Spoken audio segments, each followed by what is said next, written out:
Jake Morrison checked his rifle one more time. His hands shook a little as he adjusted the strap across his shoulder. Today was different from all the other days he had spent on the big spaceship called the UES Horizon. Today, aliens were coming, aboard. Real aliens. Not the kind from movies or books. Real living beings from another world. Jake had been a security guard on the ship for 3 years. Most days were boring. He walked the halls, checked doors, and made sure everything was safe. The most exciting thing that usually happened was when someone forgot their key card or when the food machines broke down. But today was the day that would change everything for humans. The first peace treaty between Earth and an alien race was going to be signed right here on their ship. Jake could hardly believe it. Captain Lisa Hayes had picked Jake to be part of the security team that would meet the aliens. She said he was good at his job and stayed calm under pressure. Jake hoped she was right. His stomach felt like it was full of flying butterflies. The alien ship looked strange through the window. It was long and thin, like a silver needle floating in space. Lights moved along its sides in patterns that hurt Jake's eyes to look at. The ship was beautiful and scary at the same time. Jake stood in the docking bay with 5 other security officers. They all wore their best uniforms and tried to look professional. Dr. Elena Rodriguez stood nearby with her computer pad, ready to take notes about everything the aliens did. She was the ship's expert on alien life, even though she had never actually met any aliens before today. The docking tube connected with a loud clang that echoed through the bay. Red lights flashed, then turned green. The airlock door made a hissing sound as it opened. Jake held his breath. The first alien stepped through the door and Jake's mouth fell open. The being was tall, much taller than any human. Its skin looked like it was made of crystal or glass, and colors moved under the surface like water. The alien wore flowing robes that seemed to float around its body. More aliens came through the door. They all had the same crystal skin, but each one was a different height and had different colored robes. Their faces were long and thin, with big eyes that took up most of their heads. They had 4 eyes instead of 2, and their fingers were longer than human fingers. But it was the last alien through the door that made Jake's heart stop. She was clearly the most important one. Her robes were made of material that looked like liquid gold, and a thin crown sat on her head. Her crystal skin glowed with a soft blue light. She moved like she was dancing, each step smooth and careful. Princess Lyratha, Jake remembered from the briefing. The daughter of the alien king, here to sign the peace treaty. Captain Hayes stepped forward with a big smile. "Welcome aboard the UES Horizon, Your Highness. We are honored to have you here." The princess nodded politely. Her skin stayed the same soft blue color. Dr. Rodriguez had told them that blue meant the aliens were being polite and formal. But then Princess Lyratha looked around the room, and her eyes met Jake's. Everything changed in that instant. The princess stopped moving completely. Her whole body went stiff like a statue.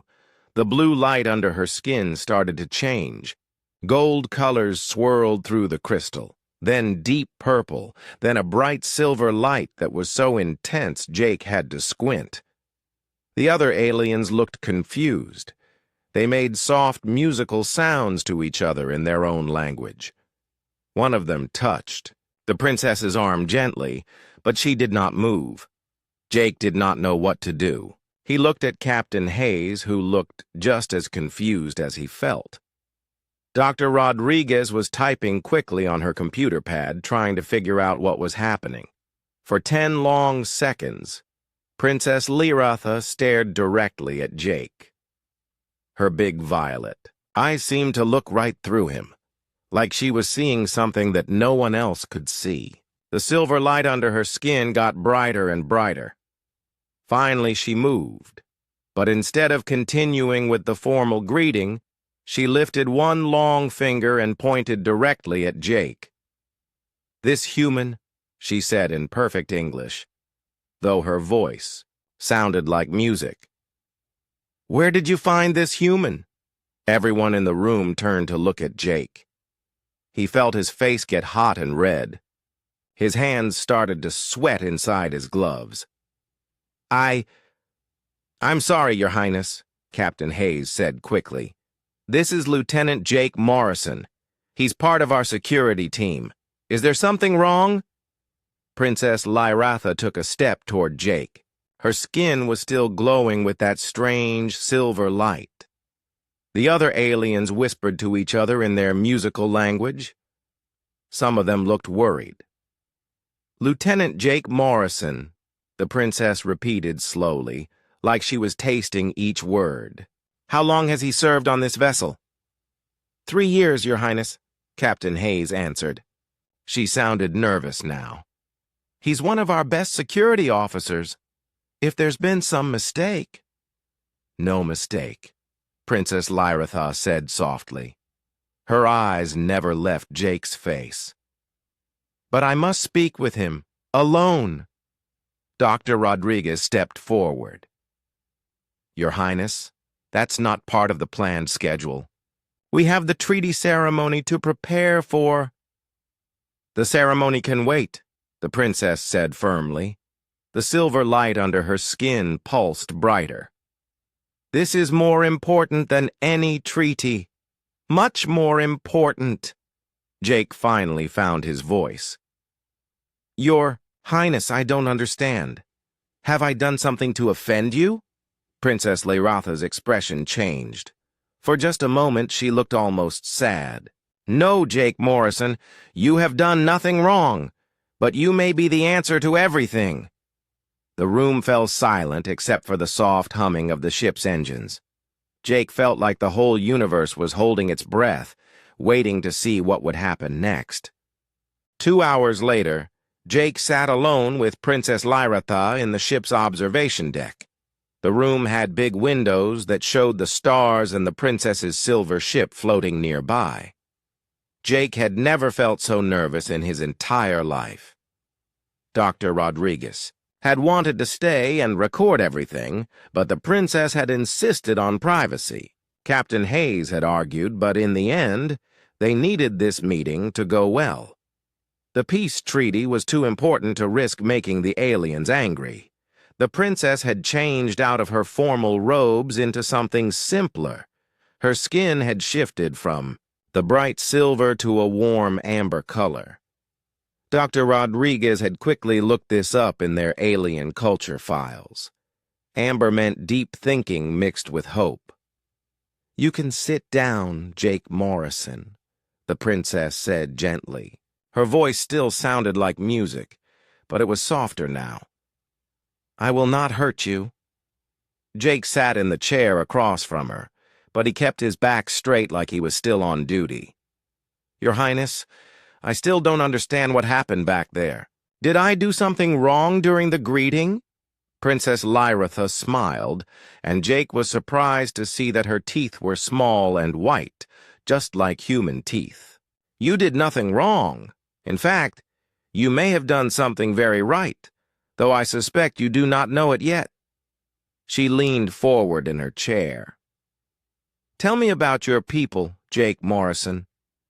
Do humans have stories about the old days? Stories about beings who came from the stars long ago?" Jake thought about this. "We have myths and legends, I guess. Some people believe that aliens visited Earth thousands of years ago and helped humans learn things, but most people think those are just stories." "What if I told you they were not just stories?"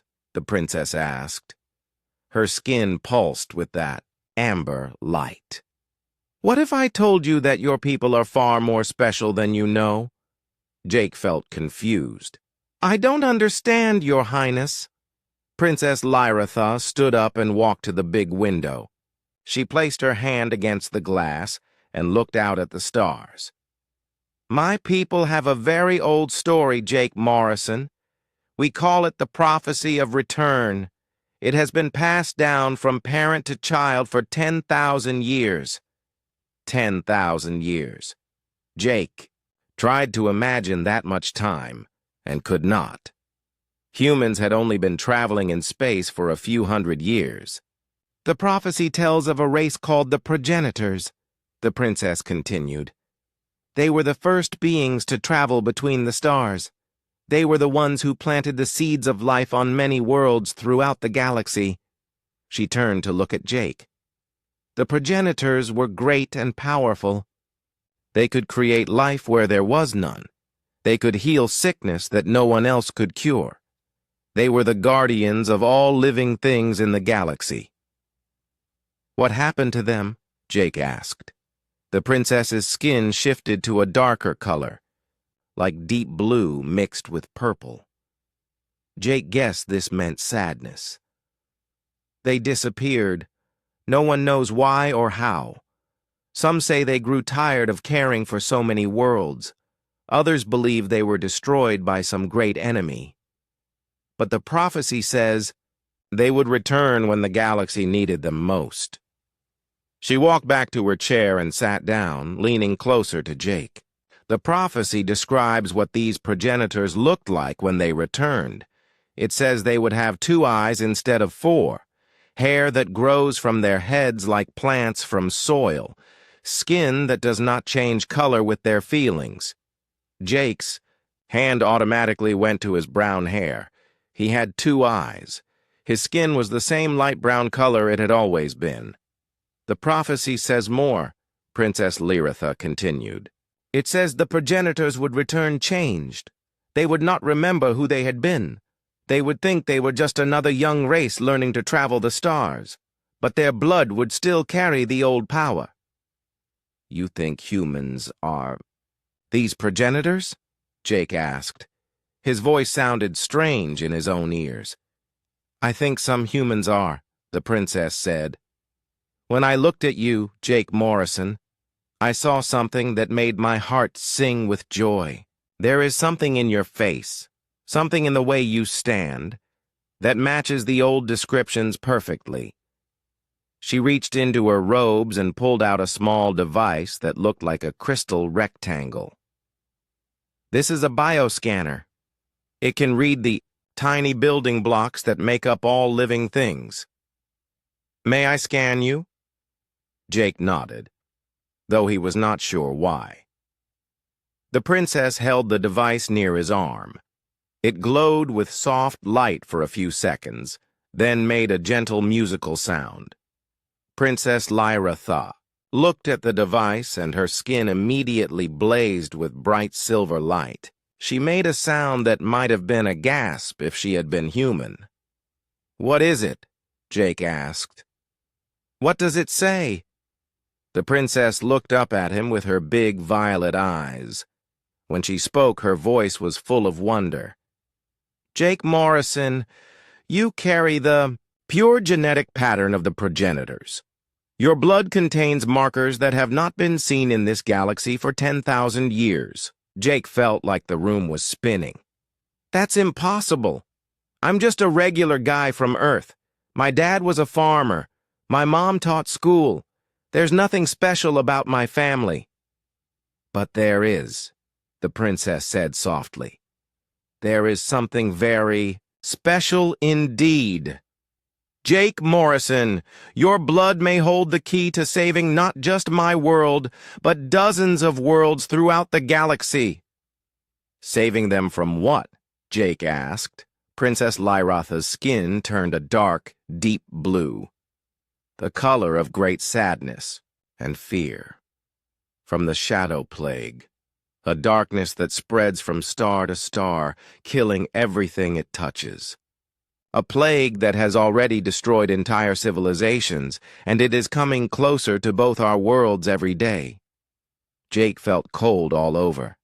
How do you know my blood can help? Because the old stories tell us that progenitor blood is the only thing that can stop the shadow plague, the princess said. And Jake Morrison, you have that blood flowing through your veins. Outside the window, the stars looked different to Jake now. They no longer seemed peaceful and beautiful. Instead, they looked lonely and far away.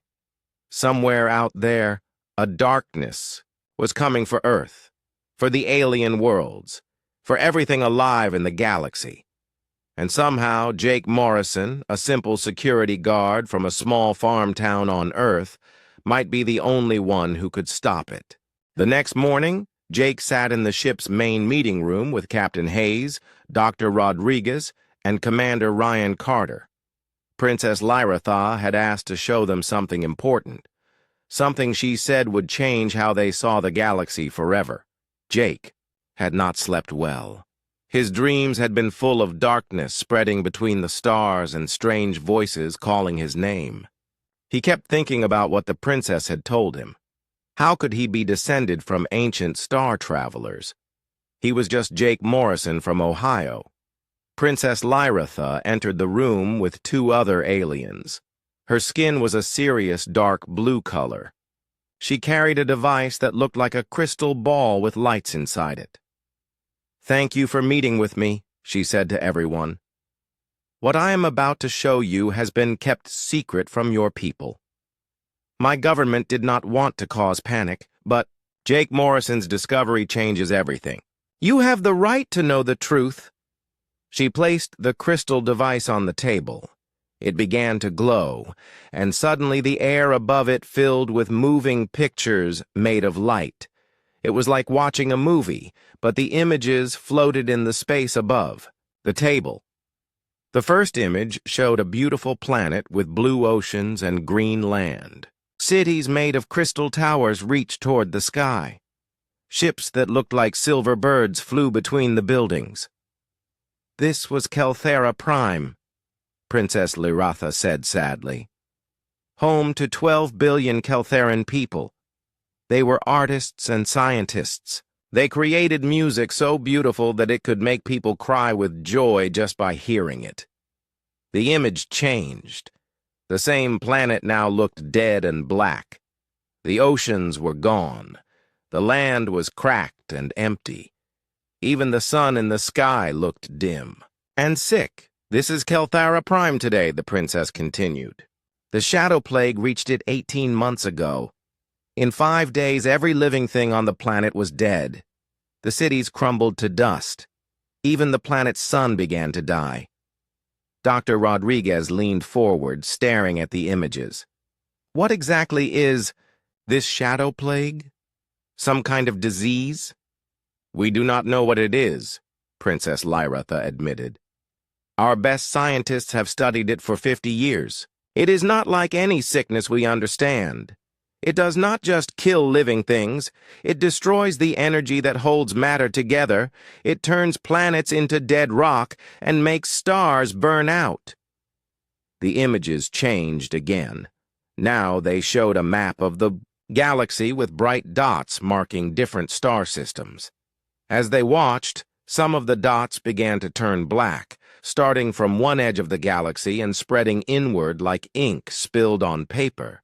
The plague began in the outer rim, far from any inhabited worlds, Princess Lyratha explained.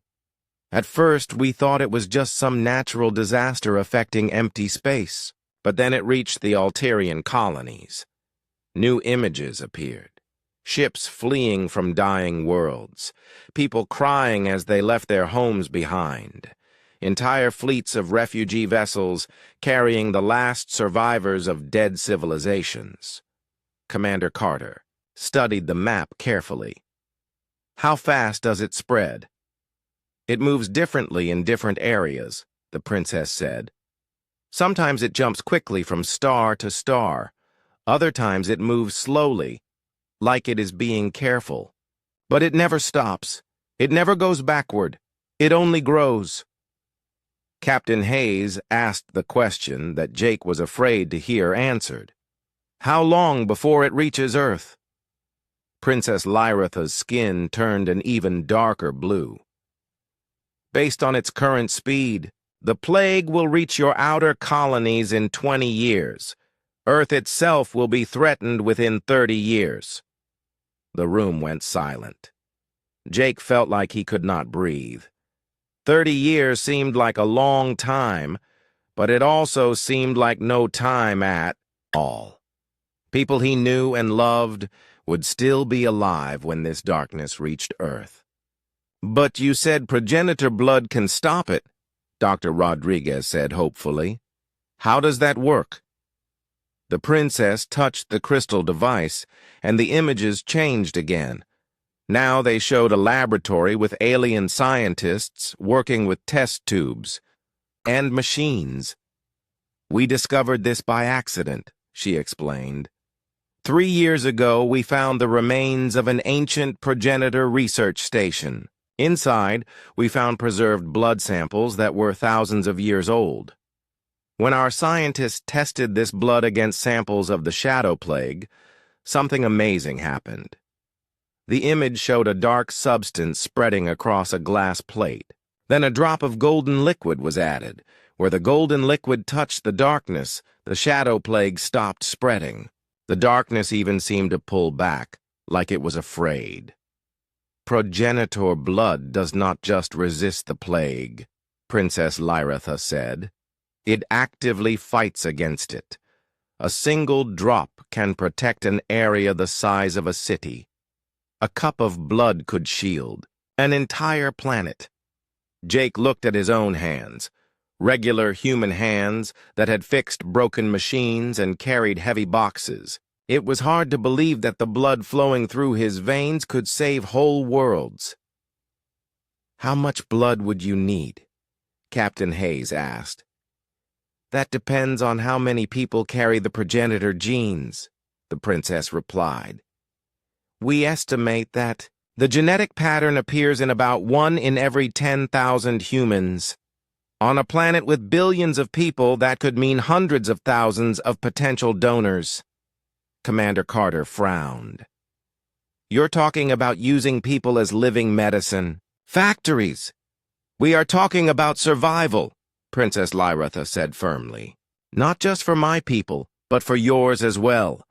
The plague will not stop when it reaches Zilithian space. It will continue until it has consumed every living thing in the galaxy." Dr. Rodriguez was taking notes quickly. "We would need to test our crew first. See how many others carry the genetic markers." "I have already prepared testing equipment," the princess said. She gestured to one of the other aliens who brought forward a case full of bioscanners like the one she had used. "On Jake, there is something else you must know," Princess Lyratha continued. Her skin shifted to a color Jake had not seen before, deep purple mixed with gold. "The most effective treatment requires more than just blood samples. It requires living donors who can help establish research stations and defense networks." Jake understood what she was really asking. "You want some of us to leave Earth, to come and live on your worlds?" "To come and help save all our worlds," the princess corrected. "The progenitors were not just healers. They were guardians. They traveled from world to world, protecting life wherever they found it." She looked directly at Jake. "Jake Morrison, you have a choice to make. You can return to Earth and live a normal life, knowing that in 30 years the darkness will come for your world too. Or you can help us become what the prophecy says you were always meant to be." Outside the meeting room window, Jake could see Earth in the distance, a small blue dot among the stars. Home, safety, everything he had ever known. But now he also knew about all the other worlds out there. Worlds full of people who were depending on him to make the right choice. The weight of the decision felt heavier than anything Jake had ever carried. Over the next 3 days, Dr. Rodriguez tested every person on the UES horizon with the alien bioscanners. The results surprised everyone. Lieutenant Amy Foster from the engineering department had the genetic markers. So did Sergeant Tony Martinez from the Marine unit. Cook Maria Santos had them too, along with communications officer Paul Jackson and medical technician Linda Gray. In total, 12 people out of the ship's crew of 800 carried progenitor genes. Jake found himself in the strange position of being the most important person on the ship. Scientists from Earth called him on the communication system every day, asking questions about how he felt and what he remembered about his family history. News reporters wanted to interview him. Government officials wanted to meet with him, but the person Jake most wanted to talk to was his sister Emma back on Earth.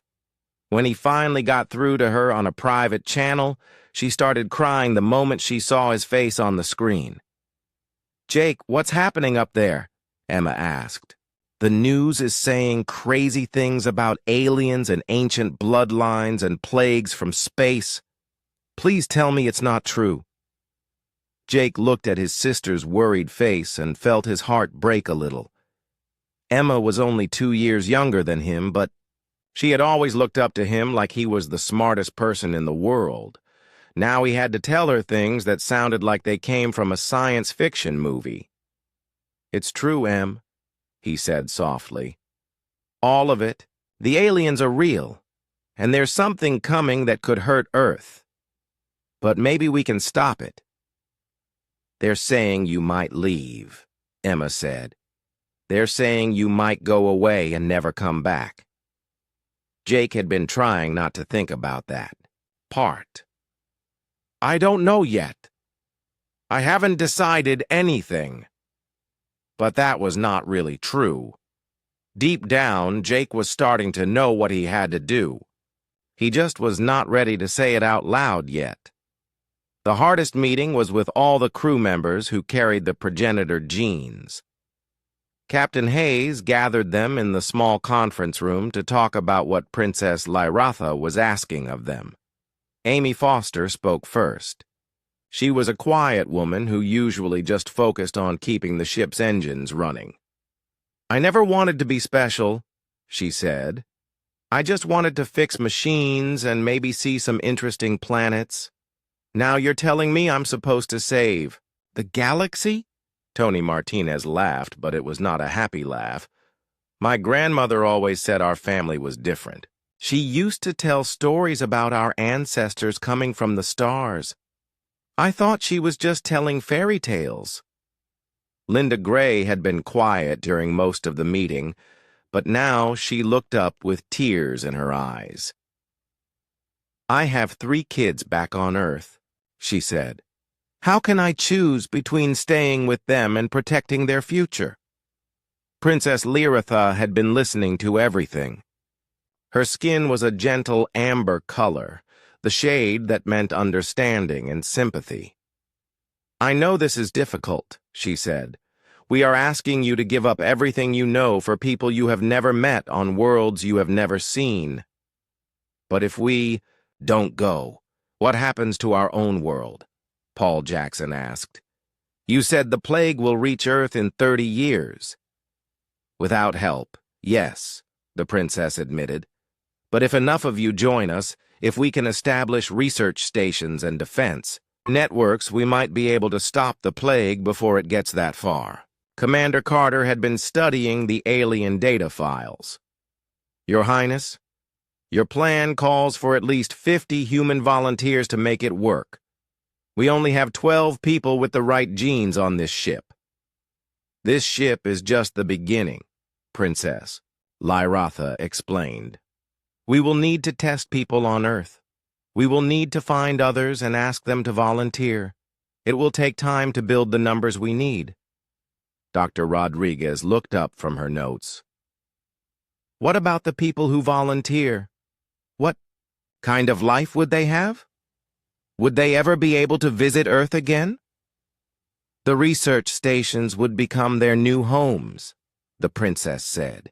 They would work with our scientists to develop better defenses against the plague. They would help establish colonies on worlds that need protection. It would be a good life, but it would be very different from what they know on Earth. Had been listening to everyone talk, but now he felt like he needed to say something. Your Highness, can you tell us more about the worlds we would be protecting? What are the people like? Princess Lyratha's skin brightened to a warm gold color. There are so many different kinds of people in the galaxy, Jake Morrison. The Kelmarans are small and furry, and they love to sing. The Voltons are made of living crystal, and they create the most beautiful sculptures. The Aquarians live underwater and can change the color of their skin to match their emotions, like my people do. She gestured to the viewing screen, and images appeared of different alien races. Some looked almost human, while others were so strange that Jake could barely understand what he was looking at. All of these people have families and children. And dreams, the princess continued. They create art and music and stories. They fall in love and have arguments and try to make their worlds better places to live. They are not so different from humans, really. Amy Foster wiped her eyes. How long would we have to decide? The formal treaty signing is tomorrow, Captain Hayes said. After that, the princess will return to her home world to begin preparations. She says the first research station could be ready within 6 months. 6 months, Tony Martinez repeated. That's not much time to change your whole life. Jake stood up from his chair. Everyone in the room looked at him. Your Highness, I have a question. If I volunteer, if any of us volunteer, would we be able to help save the worlds that have already been lost? The planets you showed us that are dead now? Princess Lyratha's skin turned sad blue. No, Jake Morrison. What the plague has taken cannot be brought back. But we can save the worlds that still have time. We can make sure that no other planets suffer the fate of Kelthera Prime. Jake nodded slowly. He looked around the room at his friends and colleagues, people he had worked with for years, people he had shared meals with and joked with and trusted with his life. I need to think about this more, he said finally. We all do, but Your Highness, I want you to know that if there's a way to save people, to save whole worlds from this plague, then I think we have to try. Linda Gray looked at him with surprise. Jake, are you saying you want to volunteer? Jake met her eyes. I'm saying that maybe some choices are bigger than what we want. Maybe sometimes we have to think about what's right. The room fell quiet. Outside the windows, the stars looked the same as always, but Jake knew they would never look the same to him again. Somewhere out there, people were dying. Somewhere out there, the darkness was spreading. And somewhere out there, people like him might be the only hope of stopping it. 6 months later, Jake stood on the bridge of a ship unlike anything humans had ever built. The ZCS Starweaver was a joint project between Earth and the Zilithian Empire. Half of its technology came from human engineering and half came from alien science. The result was a vessel that could travel between stars faster than any ship either race had built alone. Jake wore a new uniform now. It was blue like his old Earth uniform, but it had silver trim that marked him as a member of the Galactic Defense Initiative. On his left shoulder was a patch showing Earth and the Zilithian homeworld side by side, surrounded by stars. Through the big viewing window, Jake watched the USS New Horizon prepare for its jump to hyperspace. The ship was huge, almost like a floating city. Inside were 3,000 human volunteers, all of them carrying the progenitor genes that could help fight the shadow plague. It had taken 6 months to find them all. Scientists had tested millions of people on Earth looking for the ancient genetic markers. They found volunteers in small farming towns and big cities. Some were young people looking for adventure. Others were older folks who wanted to do something important with their lives. A few were entire families who decided to face the future together. Jake's sister Emma had been one of the biggest surprises. When they tested her, they discovered she had the progenitor genes too. She had volunteered immediately, saying she was not going to let her big brother save the galaxy without her. "It looks like they're almost ready," said a familiar voice behind him. Jake turned to see Princess Lyratha approaching. She was no longer just a princess visiting a human ship. Now she was Admiral Lyratha, head of the Joint Defense Program. Her skin glowed with the warm gold color that Jake had learned meant deep satisfaction and hope. "Hard to believe it's finally happening," Jake said. "When you first told me about all this, I thought it sounded impossible." "Your people never cease to amaze me," Princess Lyratha said, looking out at the colony ship. "When we told humans about the danger to the galaxy, they did not turn away or make excuses. They volunteered by the thousands." She was right. Once the news about the shadow plague became public, humans had responded in ways that surprised even their own leaders. Instead of panicking, people had organized. Instead of hiding, they had stepped forward to help. Dr. Rodriguez, who now served as the chief science officer for the joint program, joined them at the window. "The New Horizon is carrying our most advanced research equipment," she said. "Once they reach the Andorian sector, they'll be able to set up laboratories and start working on new defenses against the plague." "What about the other ships?" Jake asked. "The Beijing launches next week with 2,000 more volunteers," Dr. Rodriguez replied. "The Lagos follows a month after that. By the end of the year, we'll have 10,000 humans stationed throughout the galaxy." Jake thought about all those people leaving Earth behind. It was the largest movement of humans in history, but unlike the old days when people left their homes because of war or hunger, these people were leaving to protect others. "Tony." Martinez's voice came over the communication system. "Admiral Lyratha, the New Horizon is ready for departure." Tony was serving as the military coordinator for the colony ships. He had volunteered even though it meant leaving behind his wife and 2 young children. His family would join him later, once the first research station was established and proven safe. "Thank you, Commander Martinez," Princess Lyratha replied. "Tell Captain Foster she is cleared for hyperspace jump." Amy Foster had been chosen to command the New Horizon. In 6 months, she had gone from being a quiet engineer to leading humanity's first interstellar colony mission. Jake was proud of how she had grown into the role. On the viewing screen, the massive colony ship began to glow with strange energy.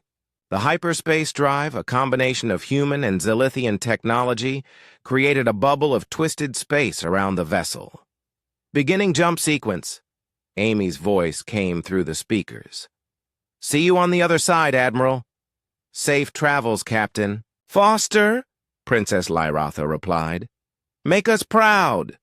The New Horizon stretched like a piece of rubber, then vanished in a flash of light. Just like that, 3,000 humans were on their way to their new home among the stars. Jake felt a mix of excitement and sadness. He was proud of his fellow humans for being so brave, but he also knew that many of them would never see Earth again. "How long before we know if the plan is working?" he asked. Princess Lyratha's skin shifted to a thoughtful amber color. "The plague moves slowly in some areas. It could be years before we know if our defenses are truly effective. But every month we delay its advance gives us more time to prepare, and more time to save lives." Dr. Rodriguez pulled up a star map on her portable display. "Long-range sensors detected the plague reaching the Theta sector last week. But its advance has slowed significantly since we established the first research stations. Whatever the progenitor blood is doing, it seems to be working. Jake studied the map. Red areas showed where the shadow plague had already struck. Yellow areas showed where it was currently advancing. But around each research station there were small blue circles where the plague had stopped or turned away. "We're actually doing it," he said with wonder. "We're actually fighting back against this thing." "The fight is far from over, Princess," Lyratha warned. "The plague is intelligent in ways we do not understand. It may adapt to our defenses. It may find new ways to spread. Then we'll adapt too," Jake said firmly. "That's what humans do. We find a way." Princess Lyratha's skin brightened to the brilliant silver color that Jake now knew meant the deepest respect and admiration. "The prophecy spoke of progenitors who had forgotten their true nature. But I think your people never forgot at all. You have simply been waiting for the right moment to remember who you were meant to become." A new alert sounded on the ship's communication system. "Admiral, this is Lieutenant Emma Morrison, reporting from the Kepler Research Station. We've successfully established a defensive perimeter around the Canis system. 3 inhabited planets are now under protection." Jake smiled when he heard his sister's voice. Emma had been assigned to one of the first research stations, and her reports were always full of excitement about the work they were doing. "Excellent work, Lieutenant Morrison," Princess Lyratha replied. "Continue monitoring the area and report any changes in plague activity." As more colony ships prepared for departure over the following months, Jake realized that humanity was beginning its greatest adventure. They were not going out into space as conquerors or explorers looking for treasure. They were going as healers and protectors, carrying within their very blood the power to hold back the darkness. The galaxy was huge and full of dangers that humans had never imagined. But it was also full of wonders and friends they had never dreamed of meeting. And for the first time in 10,000 years, the spreading darkness had something to fear. The legend of the progenitors was not ending. It was just beginning again, written in the stars by ordinary people who chose to do extraordinary things. Jake looked out at the stars and felt something he had never felt before. He felt like he was exactly where he belonged, doing exactly what he was meant to do. He was home among the stars, protecting life in all its forms, just as his ancestors had done long ago. The galaxy was safe in human hands once again.